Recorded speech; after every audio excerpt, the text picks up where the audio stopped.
Okay, good day mga boss idol. So ito na pala yung ating sinet up ngayong araw mga idol. So medyo na tagalan tayo kasi meron tayong mga importanteng nilakad kaninang umaga. Kaya ito, papakita ko sa inyo yung laman ng ating box mga idol. At itong ating mga speaker. At yung ating pang-high, yung tweeter natin na driver unit. So ito, yung ating mid bus mga idol na ikakabit sa ating turbo mid high 12. So yan may cellophane pa yan mga idol sa kanyang magnet. Hindi pa natin tinanggal. Mamaya na lang natin tanggalin mga idol pag ma-fix na. Tapos yun ating driver unit is nakakabit na din yan mga idol. Ito, marami kasi ditong nagtatanong mga idol kung paano daw yung wiring. Okay, paano yung wiring nya. So basic lang tong wiring na to mga idol kasi tigda dalawa sila na speak on. Bali ito yung pang mid at ito naman yung pang high. Bali ganyan. So meron din akong ginawa dito mga idol para medyo mas tumibay yung ating mga speak on tulad ng mga ganitong speak on mga idol Ayan. Bali ginamper ko na yung positive 1 at negative 1 mga idol. Ayan Bali silang dalawa na yung pwede magamit dito mga idol. Ayan. Tapos yung negative 2 at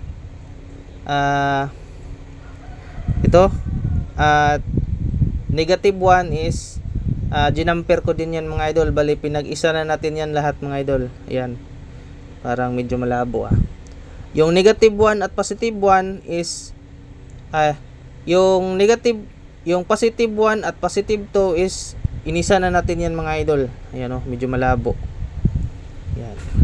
Ayan, positive 1 at positive 2. At yung negative 1 at negative 2 is pinag-isa din natin yan mga idol para mas tumibay yung ating mga speak on. So katulad pa rin dito mga idol sa ating high. Ayan yung negative 1 at positive 2, yung positive 2 at positive 1 pinag-isa natin yan. Negative 1 at negative 2 pinag-isa din natin mga idol. So ayan, basic lang yung wiring dito mga idol. Itong pang high natin is meron tong kapasitor.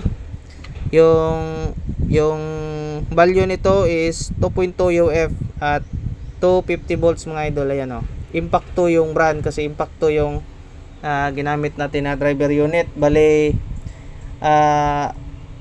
naka-package na to mga idol. Pag magbili kayo, meron na siyang ganitong kapasitor. So pwede din naman pababaan nyo yung value mga idol. Okay, 1.5 o 1.5 dito kasi naka 2.0 pwede rin naman pababaan yung UF nya mga idol, yung value. Dito kasi yung kanyang package is naka 2.2 UF to mga idol. Pwede din gawin yung 1.5 mga idol para mas matalas yung tunog. Okay?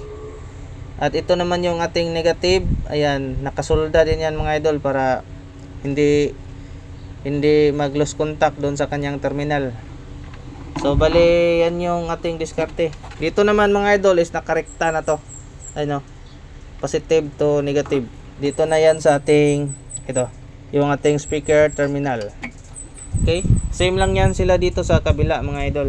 So sa mga nagtatanong, ganun lang yung ating diskarte mga idol. Ayan. Ito. Yun Okay. So yun lang mga bossing. Update ko lang kayo mamaya kung ma-soundcheck natin tong ating ginawa na turbo mid high 12 mga idol. Ayan. Konti na lang to mga idol. At masa-soundcheck na natin. Okay. Abang-abang lang po tayo. Basta po si Lodyo Motokar. Bunal!